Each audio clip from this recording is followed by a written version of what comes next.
Kalau saya mau ngaji, kenapa? Yo, rasanya asik aja. Itu dorongan jiwa saja. Akhirnya mungkin kamu ngaji dengan ambisi tidak kehilangan keasikanmu.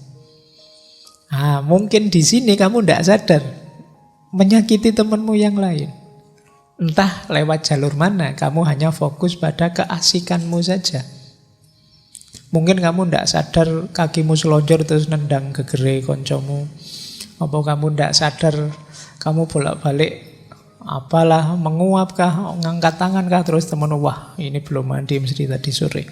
Atau apalah contohnya gitu. Tapi kamu tidak peduli, yang penting aku enak, aku nyaman. Kamu tidak sadar menyakiti yang lain. Kenapa kamu bisa begitu?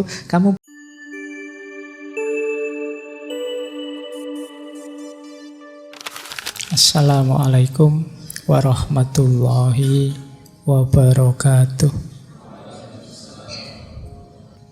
Bismillah, mari kita lanjut lagi, belajar lagi, ngaji filsafat lagi. Yang pertama kita awali dari pandangannya Weil ini tentang kodratnya manusia. Beliau ini agak berbeda ya, tidak sepenuhnya berbeda dengan Aristoteles. Ini ada jargon yang sering juga saya kutip ya. Aristoteles kan bilang, manusia itu binatang yang berakal, animal rasional. Penciri utamanya manusia itu kan berpikir rasional. Nah, kalau Eric ini berbeda. Eric ini dia bilang, iya manusia itu memang punya ciri rasional. Tapi manusia juga bisa tidak rasional. Jadi manusia itu sifatnya dualistik. Ia bisa rasional, bisa tidak rasional. Ya kalau bahasanya Al-Quran mungkin manusia itu oleh Allah diberi untuk takwa bisa, untuk mungkar bisa. Fa'alhamaha fujuraha wa taqwaha. Itu kalau pakai bahasa beliau ini bisa rasional, bisa tidak rasional. Jadi kalian tidak usah kaget kalau ada orang tidak rasional, kejamnya begitu, sadisnya begitu. Kamu bukan manusia berarti. Ya kalau versinya beliau ya tetap manusia sih, tapi yang dia aktualkan versi negatifnya. Seperti sering saya sampaikan, manusia itu bisa positif, bisa negatif. Kalian kan mau jujur bisa, mau bohong juga bisa. Mau membahagiakan, menggembirakan temanmu bisa, menyakiti temanmu kan juga bisa. Kamu muji-muji dia bisa, maki-maki juga bisa. Itu istimewanya manusia. Maka mari kita pedomani dulu, kalau di pikirannya Eric Weil ini, manusia itu bisa rasional, bisa tidak rasional. Nah, kuncinya apa rasional dan tidak rasional ini? Kuncinya ada di akal budi, intelijensi. Jadi yang memilih akal budi, ya dia terus nanti hidupnya rasional. Yang meninggalkan akal budi jadinya irasional. Nah, dengan akal budi ini kita bisa meninggalkan gaya hidup irasional menuju hidup yang rasional. Cirinya apa sih yang irasional itu? Irasional itu cirinya paling tidak 3. Kekerasan, individualistik, dan instinktif. Jadi orang yang irasional itu ya karena tidak menggunakan akal budinya, hidupnya mengandalkan instingnya. Dan sifatnya individual. Individual itu suka-sukaku, sesuai dorongan instingku. Kalau aku pinginnya maki-maki, ya aku maki-maki. Pingin aku misuh biar lega, ya aku tak misuh-misuh. Dorongan jiwanya. Dan orang yang hidup secara irasional inilah yang sangat mungkin nanti melakukan kekerasan. Jadi kalian boleh introspeksi ya. Kalian selama ini lebih suka mengikuti dorongan insting atau akal budimu. Orang yang dikendalikan akal budi berarti kalau mau melakukan apa-apa dicerna dulu, ditelaah dulu. Tidak tiba-tiba diputuskan. Untung ruginya apa? Saya mau ngaji alasannya apa? Karena menurut saya ngaji itu manfaatnya banyak, nambah wawasan. Kalau wawasan saya tambah jadi bla bla bla bla. Ini rasional. Tapi kalau saya mau ngaji kenapa? Yo, rasanya asik aja. Itu dorongan jiwa saja. Akhirnya mungkin kamu ngaji dengan ambisi tidak kehilangan keasikanmu. Mungkin di sini kamu tidak sadar menyakiti temanmu yang lain. Entah lewat jalur mana, kamu hanya fokus pada keasikanmu saja. Mungkin kamu tidak sadar kakimu selonjor terus nendang gegere koncomu. Apa kamu tidak sadar kamu bolak-balik apalah, menguapkah, ngangkat tangankah, terus temen, wah ini belum mandi mesti tadi sore. Atau apalah, contohnya gitu. Tapi kamu tidak peduli, yang penting aku enak, aku nyaman. Kamu tidak sadar menyakiti yang lain. Kenapa kamu bisa begitu? Kamu belum memasukkan pertimbangan rasional tadi. Jadi orang hidup itu bisa irasional, bisa rasional. Irasional kalau dasarnya insting ego individu sehingga hasilnya kekerasan.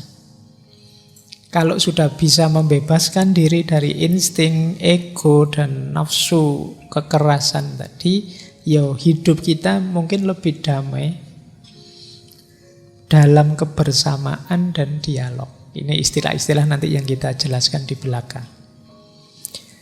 Baik, jadi hakikat manusia rasional dan irasional. Kita kalau ingin damai harusnya milih mode hidup yang rasional. Dan rasional itu modalnya akal budi. Ini menarik ya, bahasa Indonesia itu tidak akal saja tapi akal budi. Nanti berhubungan dengan moral. Tidak sekedar benar salah tapi juga baik buruk. Oke, kita lanjutkan lagi. Nah, maka kata beliau kan akal budi itu adalah kemungkinan dari manusia.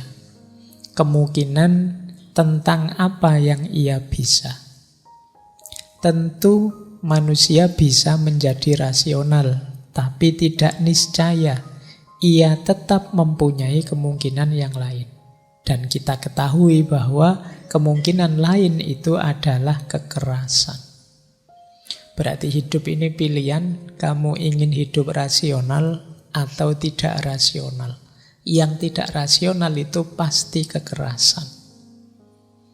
Karena tidak rasional berarti mengandalkan insting dan egomu, dan itu pastinya tidak peduli dengan hadirnya yang lain. Sehingga modemu kemungkinan besar ya mode kekerasan. Baik, kita lanjutkan. Nah, ini sebenarnya beliau tidak mendefinisikan kekerasan itu apa. Kalau teman-teman mencari di buku-bukunya. Kenapa tidak akan ada definisi yang cukup bisa menjelaskan apa itu kekerasan? Karena kekerasan itu ya tentu saja tergantung konteksnya.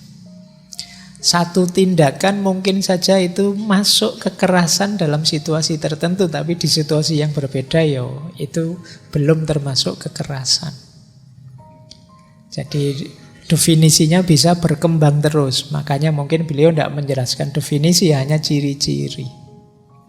Dicubit itu kekerasan enggak? Itu kan situasinya bisa macam-macam. Kalau yang nyubit musuhmu itu kekerasan, bisa tarung, bisa tawuran. Tapi kalau yang nyubit pacarmu kan kamu minta tambah. Nah, Jadi tidak bisa didefinisikan secara definitif ini kekerasan atau tidak. Meskipun ya ada yang sudah jelas pasti itu kekerasan, alasannya apapun. Tapi definisinya memang berkembang terus. Cirinya saja yang bisa disebut. Yang pertama apa cirinya kekerasan itu? Nabrak prinsip-prinsip rasional tadi, akal budi. Itu pasti sudah tidak masuk akal. Itu kekerasan itu pasti tidak masuk akal. Dia tidak rasional. Yang kedua, berasal dari orang yang tidak mau capek. Kalau bahasanya beliau ini ya, tidak mau susah-susah untuk menghargai, mempertimbangkan hadirnya orang lain. Jadi mementingkan dirinya sendiri saja. Itu ciri kedua. Itu kemungkinan ya kekerasan. Jadi ketika mengambil satu tindakan yang dipertimbangkan perspektifnya sendiri, keinginannya sendiri, egonya sendiri. Kemungkinan besar yang keluar pasti kekerasan. Orang lain juga kita paksa sesuai keinginan kita. Makanya terus kata Eric Weil, kekerasan itu anti filsafat. Berarti kalau kalian ngaku filosof, tidak boleh melakukan kekerasan. Kalau masih melakukan kekerasan ya belum sejati kefilsafatanmu. Karena kekerasan itu anti filsafat, antitesisnya filsafat. Tidak mungkin orang secara sekaligus berfilsafat tapi dia masih melakukan kekerasan. Nanti di belakang ada argumennya kenapa kok begitu. Jadi paling tidak kita tahu sekarang ya cirinya kekerasan itu tidak rasional, kemudian tidak dialog kalau istilahnya Eric Weil ini. Jadi tidak dialog itu tidak mempertimbangkan yang lain, pokoknya karepku dhewe. Dan yang ketiga anti filosofi. Baik, nah itu mulai ya sekarang teman-teman bisa nguji dirinya sendiri. Saya termasuk begitu enggak? Kalau masih egois berarti ada kemungkinan kita termasuk agen-agen kekerasan. Kalau masih suka yang irasional, melakukan tindakan yang nabrak prinsip-prinsip moral, akal budi, ya kemungkinan kita terjebak dalam perilaku irasional. Nah, ini irasional nanti ada uraiannya sendiri ya, ada terjemahnya sendiri. Jangan diartikan dulu tidak rasional itu. Karena biasanya kita itu menerjemahkannya tidak rasional berarti hubungannya dengan yang tidak masuk akal, yang goib-goib, kayak jin, setan, kondorwo, tidak ke situ sebenarnya. Ini orang timur kan biasa kalau ada istilah, wah tidak masuk akal itu dianggap hubungannya dengan jin, setan, santet, dan lain sebagainya. Tidak ke situ, lebih ke moral sosialnya. Baik, kita lanjutkan lagi. Nah,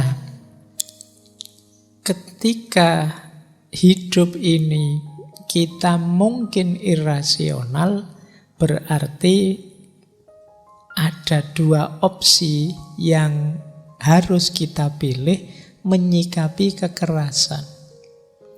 Jadi hidup ini pilihan dua. Kita milih irasional dan keras atau rasional, itu saja sebenarnya. Ini menarik, irasional selalu digandengkan oleh beliau dengan keras. Jadi menjadi keras dan irasional. Cirinya insting, hawa nafsu, egoisme. Insting itu kadang-kadang kita menerjemahkannya mengikuti karepnya sendiri. Kadang-kadang kita terjemahkan mengikuti kata hatinya. Cuma kan kata hati yang versi negatif. Jadi pokoknya tidak menenggang rasanya orang lain. Kemudian mengikuti ambisi hawa nafsunya saja dan egois. Ini cirinya itu pasti berarti kita hidup tidak rasional.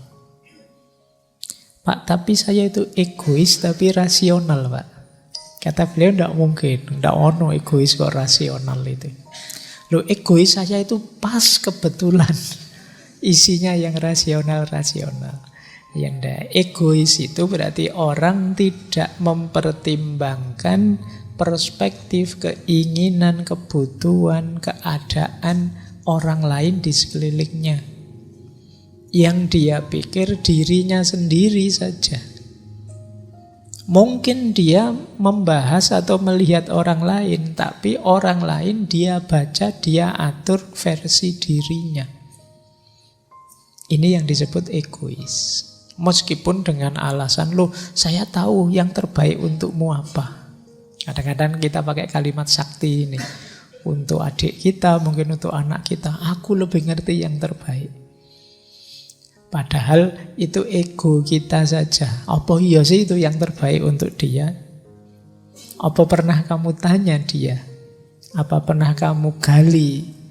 Apa keinginannya, apa ambisinya, apa sudut pandangnya? Kalau belum pernah mempertimbangkan apa yang jadi pikiran orang di sekeliling kita, ya kita tidak bisa menyebut tahu yang dia inginkan. Jadi ini namanya hidup yang irasional. Dan itu pasti kekerasan. Tidak mungkin tidak. Lawannya hidup rasional. Jadi hidup terjemahan letternya sih masuk akal. Tapi masuk akal di sini berarti terbuka untuk berdialog. Terbuka untuk saling memberi masukan, saling memahami dan memahamkan. Inilah hidup yang rasional. Karena manusia itu punya kecenderungan egois. Ini kalau tidak bolak-balik ditekankan, kita itu kan selalu memenangkan ego kita, keinginan kita sendiri. Dalam segala hal. Kadang-kadang kan wong kita nonton foto saja kan mesti yang kita lihat pertama kan diri kita. Foto bareng-bareng itu kan mesti yang kita lihat, wah saya pas jelek diulang lagi loh. Padahal yang lain bagus semua. Kamu tidak terima, saya pas jelek kok diulang lagi. Diulang bolak-balik ya pas jelek ya memang aslinya. Kita kan selalu begitu. Pokoknya aku dulu. Dan kita merasa jadi orang paling penting di dunia ini. Makanya mikir dunia ini seperti muternya di sekitar kita saja. Baik. Nah, jadi opsi hidup berarti dua tadi ya. Rasional dan irasional. Sekarang tujuannya. Berarti apa kalau tidak boleh kekerasan, tidak boleh keras, tidak boleh irasional ya. Hidup ini memang harus damai, nyaman. Ini damai tidak seperti kalau kalian ketangkep polisi terus damai saja lah Pak. Tidak itu loh ya. Ya, karena kita punya definisi yang aneh-aneh sendiri kadang-kadang. Jadi damainya Erich Weye ini beda dengan damai versi Immanuel Kant. Kalau di Immanuel Kant kemarin kita belajar etika deontologis, kedamaian itu akan terwujud kalau setiap orang mengikuti hukum-hukum moral universal. Semuanya komitmen melakukan sesuatu yang kategorinya moral. Maka hidup ini akan damai. Ya ini tidak salah sih. Tapi capek. Kita tiap hari harus ngukur dan menghitung apakah perbuatanku cocok dengan hukum-hukum moral yang mestinya kan banyak. Kalau versi Erich Weye ini perdamaian bisa diwujudkan dan lebih langgeng kalau tidak dengan mewajib-wajibkan, merentah-merentah. Gayanya Immanuel Kant tadi kan merentah. Ayo kamu lakukan ini, lakukan itu, sesuai itu. Tapi dengan menyadarkan. Buatlah orang sadar sendiri bahwa saya harus melakukan hal-hal yang rasional, yang damai. Orang untuk bisa sadar berarti kan dia harus berpikir sendiri. Untuk bisa berpikir sendiri sampai sadar, disinilah orang kemudian perlu filsafat. Itulah mengapa kuncinya perdamaian nanti di Irish Way ini adalah filsafat. Jadi judulnya filsafat perdamaian karena memang kunci perdamaian itu filsafat. Berarti apa? Orang berpikir mendayagunakan akal budinya secara benar. Dan kalau dia secara benar berpikirnya, pasti akan ketemu nilai-nilai kebenaran, kebaikan dalam hidup. Dengan berpikir sendiri, dia akan sadar bahwa, oh ini yang harus saya lakukan, ini yang harus saya tinggalkan. Kalau orang sadar, itu lebih panjang kepatuhannya dibandingkan orang yang terpaksa karena ada perintah-perintah. Kalau diperintah dan terpaksa itu kan ya tergantung pada yang merintah. Kalau yang perintah tidak ada, kamu merasa bebas untuk tidak melakukannya. Maka kata beliau ya tidak, lebih langgeng penyadaran, bukan perintah.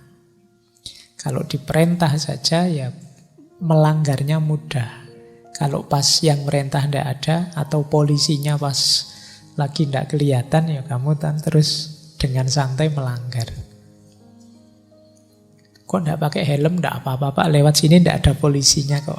Itu kan karena kemarin kamu pakai helm itu dasarnya perintah. Tapi kalau kamu sadar, oh iya ini kepala saya harus aman, kalau jatuh biar tidak fatal, itu kan kamu tidak ada yang merintah pun pakai helm.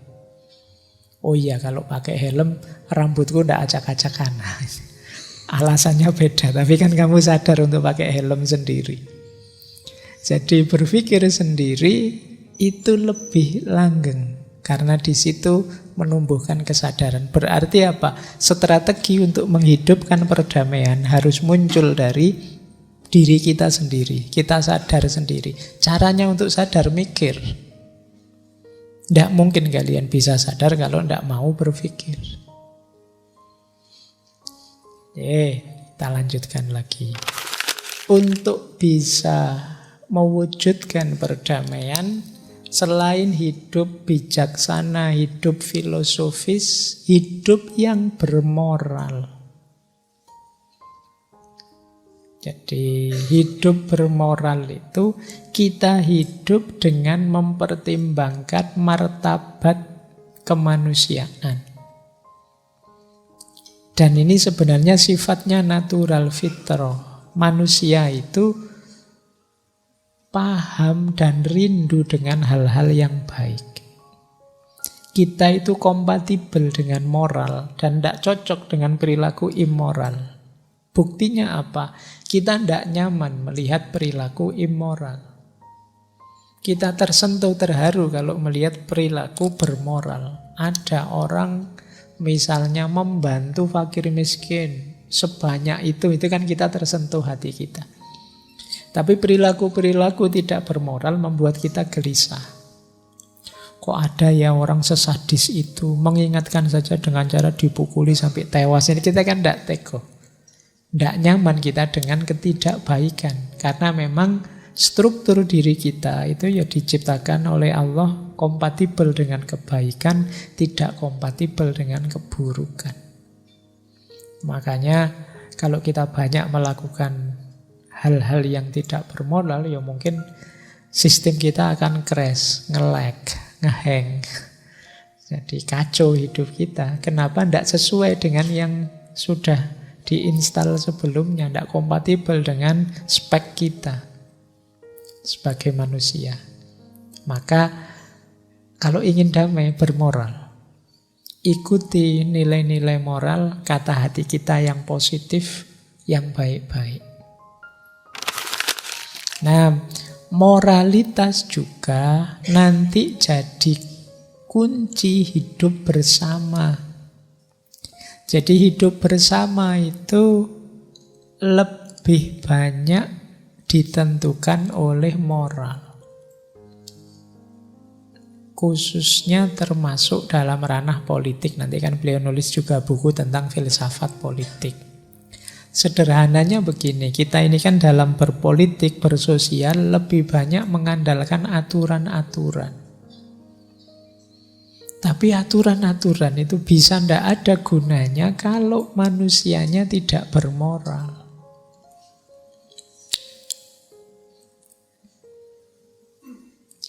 Jadi meskipun undang-undangnya, meskipun aturannya, KUHP, KUHAP-nya luar biasa, tapi kalau manusianya tidak bermoral, ya sulit kita hidup dengan baik. Wong aturan kan gampang disiasatinya. Wong manusia itu kan iso wae wis menyiasati apa kan bisa saja. Dilarang ini itu ya masih bisa menghindar, masih bisa ngatur. Jadi kuncinya tidak di aturan. Justru semakin banyak aturan semakin menunjukkan bahwa kita itu tidak mandiri, berpikir sendiri, menemukan yang baik sendiri untuk hidup kita. Level moralnya mungkin masih level moral anak-anak yang harus diperintah dan dilarang. Harusnya kalau sudah dewasa itu kualitas diri kita meningkat. Tidak perlu banyak diatur, saya sudah baik kok.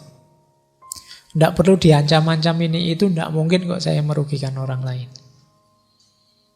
Jadi ini orang yang mandiri secara moral. Sebaliknya, sebagus apapun aturan, kalau orangnya meleset, orangnya rusak, ya tidak akan efektif aturan itu, atau aturan itu dijadikan jalan untuk rusak-rusakan.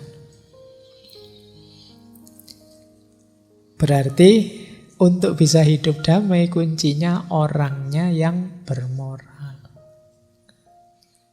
Kalau kita tidak bisa menegakkan nilai moral, menghidupkan nilai moral, ya sulit.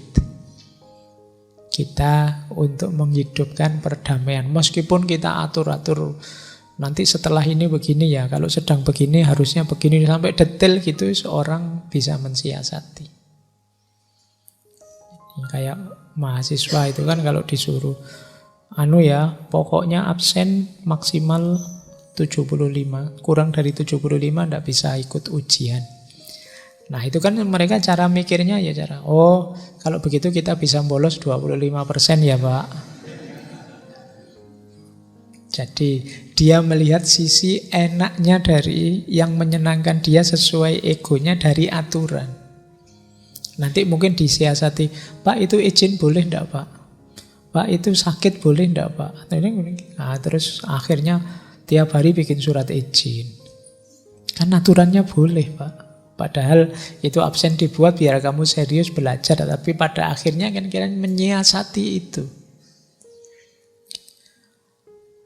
Misalnya ini pokoknya aturannya harus diikuti sesuai yang tertulis ya. Kecuali semester 14. Kalau semester 14 mungkin agak ringan aturannya karena kamu mau ke DO itu. Akhirnya kan terus kalian, kalau gitu santai saja, nanti aja semester 14 lebih santai aturannya. Kamu jadi begitu. Jadi kuncinya di orangnya.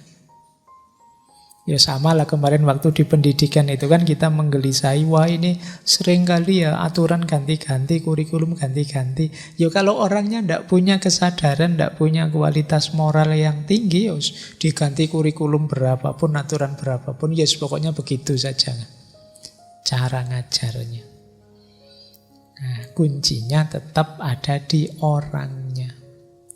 Jadi orang yang hidup bijaksana, hidup filosofis, dan hidup bermoral. Ini akan jadi kunci suksesnya perdamaian. Termasuk di ranah politik. Kata Iris Weyer, politik merupakan salah satu aspek moral. Esensi moral adalah kehidupan politik. Karena moral berhubungan erat dengan kehidupan masyarakat.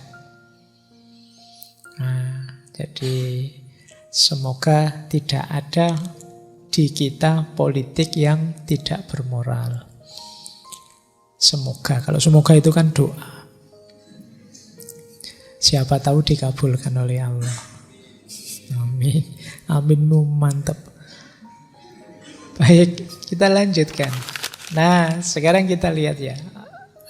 Penyakitnya moral dan intelektual. Ini penyakit-penyakit yang harus kalian hindari kalau ingin damai. Yang pertama, lelah, malas, dan bosan. Nah, ini kita sekali ya yang nomor satu ini. Jadi lelah, malas, dan bosan. Ini agak blok ini. Agak sulit mengatasinya kecuali kita sendiri yang mendorong diri kita untuk bangkit. Lelah itu lebih banyak karena mungkin perasaan kita yang saya melakukan ini salah, saya melakukan itu salah. Itu biasanya terus kita lelah. Lanjutannya terus jadi males. Mau ngapa-ngapain males. Atau bosan. Itu lagi Pak, itu lagi. Makanya dalam agama itu ada diksi istiqomah. Istiqomah itu lawannya kebosanan, kemalasan, dan kelelahan.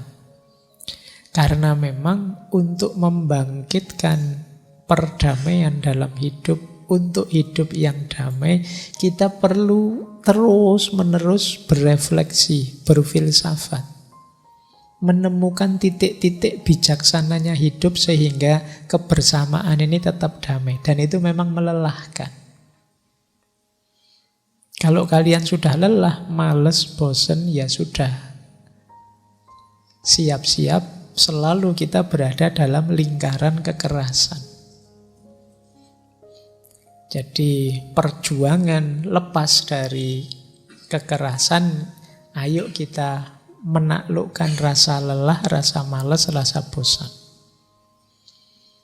Ini kalau saya ditanya tipsnya gimana, itu jawabnya susah. Pak, gimana caranya agar tidak malas? Ya jangan malas.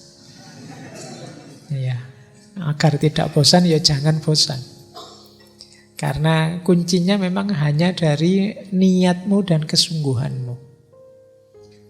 Kemampuanmu untuk ngepres, untuk menekan dirimu agar tidak malas, tidak bosan. Yang kedua, ada lagi penyakit yang harus kita perangi, yaitu mentalitas pragmatis. Mencari jalan pintas dan budaya instan. Biasanya yang pragmatis, jalan pintas, instan itu kan karena mengikuti ego kita. Alah, yang penting enaknya gimana gitu aja lah. Nah, mungkin kamu ndak bawa SIM misalnya, terus kena polisi. Alah Pak, sudahlah gampangnya gimana gitu aja, ndak ruwet-ruwet, sidang segala. Itu mental pragmatis namanya. Kalian akan merusak semuanya. Sudahlah, sulit-sulit milih pemimpin yang ideal yang gimana. Yang penting mau ngasih uang kita berapa gitu aja lah. Nah, itu kan instan pragmatis namanya. Yo, efeknya nanti kita panen di belakang. Kita mencari shortcut-nya saja. Kita tidak mau membaca akar-akarnya dan prosesnya untuk menanggulangi masalah. Kita ingin segera saja. Hari ini kita sering tersituasikan untuk berpikir model instan ini. Alah Pak, yang penting saya lulus kan sudah. Alah Pak, yang penting nikah lah, nanti dipikir belakangan cocok, ndak cocok ya ganti, cocok ya lanjut. Ya, kamu ndak mau capek sedikit, capek sebentar, tapi kamu panennya lama. Kamu lebih milih segera panen, padahal akhirnya nanti sawahnya rusak. Jadi itu penyakit kedua. Pragmatis, jalan pintas saja, dan instan. Yang ketiga, individualistik dan konsumtif. Individualistik itu mental yang hanya mikir dirinya sendiri.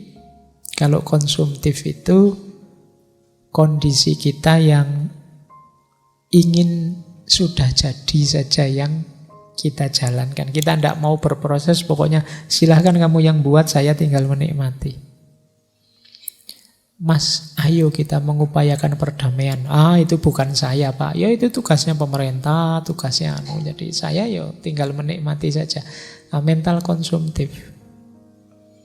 Wah, ini jalanan macet ini. Bukan urusan saya, yang urusannya jasa marga, urusannya pemerintah, bukan saya. Kita tidak berpikir, iya ya, kira-kira aku bisa memberi kontribusi apa untuk mengurangi kemacetan. Aku bisa memberi kontribusi apa untuk mengurangi konten-konten buruk di medsos. Aku bisa memberi kontribusi apa untuk mengurangi problem ini, problem itu. Kita selama ini berpikirnya konsumtif dalam arti, ya sudah itu bukan tanggung jawab saya, yang lain yang mengerjakan saya tunggu. Akan saya nikmati hasilnya nanti apa. Ya kalau kita mentalnya begini, damainya lama. Itu kan yang bertengkar mereka, yang konflik kan partai ini sama partai itu. Ya semoga damai, bukan urusan saya. Ya kita nyari hasil terakhirnya saja. Kita enggak, kira-kira aku bisa memberi kontribusi apa ya biar gegeran ini tidak berlanjut, biar konflik yang tidak perlu tidak terjadi. Nah ini cara kita menyikapi persoalan. Jangan individualistik dan jangan konsumtif. Jangan ego, mikir dirinya dan kepentingannya sendiri saja. Dan ayo aktif, tidak hanya menunggu jadinya ideal yang kita mimpikan. Kalau kita ingin perubahan, kata Gandhi kan, kita harus jadi yang pertama kali berubah seperti yang kita inginkan. Kita ingin damai, hidup yang rasional, kita harus jadi orang pertama yang hidup damai secara rasional. Inilah penyakit-penyakit moral, intelektual yang bisa menghalangi terwujudnya perdamaian. Kalian boleh pakai teori ini. Kenapa sih perang Ukraina-Rusia tidak selesai-selesai? Itu mungkin ada unsur-unsur itu juga. Tinggal kalian masukkan fenomenanya. Baik, ini ada beberapa rangkumannya ya yang saya jelaskan di awal, di akhir tadi. Kita runut dulu ya. Kenapa lahir kekerasan, apa yang terjadi, dan bagaimana mengembangkan budaya damai. Sejak awal tadi yang pertama, kenapa lahir kekerasan? Karena manusia lebih memilih hakikat dirinya yang irasional, tidak yang rasional. Jadi manusia milih sisi irasional dirinya. Apa wujudnya milih sisi irasional itu? Dia dikendalikan oleh insting, ego, dan nafsunya. Jadi berarti akal dan budinya tidak kepakai. Egoismenya yang mengemuka. Hasrat dan nafsunya yang dikedepankan. Ketika sudah milih kodrat irasional ini, biasanya kemudian karena dia ego menganggap dirinya paling benar. Yang terjadi apa? Totalisasi. Totalisasi itu memaksakan agar pandangannya, cita-cita, keinginannya diterima oleh semua orang. Karena dia menganggapnya paling benar. Kalau sudah totalisasi ini, biasanya terus lahir konflik, gesekan. Jadi pokoknya aku yang paling benar, yang lain salah semua. Yang lain juga begitu. Ya enggak ya, yang benar aku ya. Ketika sama-sama ego saling tertutup, ya pasti konflik. Dan suasana konflik itu memudahkan lahirnya kekerasan. Jadi Makanya hati-hati dengan situasi gesekan, situasi konflik. Apalagi ini menjelang tahun keramat itu kan, tahun depan. Hati-hati. Ya memang hidup ini kadang-kadang perlu kompetisi, perlu konflik-konflik kecil. Tapi hati-hati dalam situasi konflik akan mudah lahir kekerasan. Nah, semoga tidak. Makanya tadi terus filosofinya Erich Weye tadi, ayo dibalik sekarang membangun budaya perdamaian. Kalau tadi kan terlanjur sudah kita ada di budaya kekerasan. Sekarang kita mainstreaming budaya perdamaian. Jalurnya apa? Tadi sudah dijelaskan, jalurnya adalah filsafat. Filsafat yang terbuka untuk berdialog, yang mengedepankan akal budi. Dengan filsafat, kita melakukan negosiasi pada irasionalitas. Jadi kita mulai mempertanyakan, apa aku harus begini sih? Apa meyakini kebenaranku harus meniscayakan, menafikan hadirnya yang lain atau menyakiti orang lain? Ini mulai ada negosiasi-negosiasi. Sampai kemudian kita sadar bahwa harusnya akal budi aku pakai. Pilihan kemudian pada rasionalitas. Kalau sudah sampai pada titik rasionalitas, ini kita lebih ringan. Mulai akal budi mengambil kendali. Kalau sudah akal budi kita jadikan senjata, kita pasti akan mengkritik kekerasan. Apapun jenisnya. Dan insya Allah kita akan sampai pada titik anti kekerasan.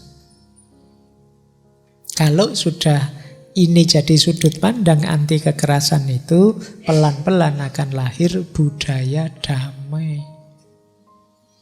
Perdamaian bisa diwujudkan.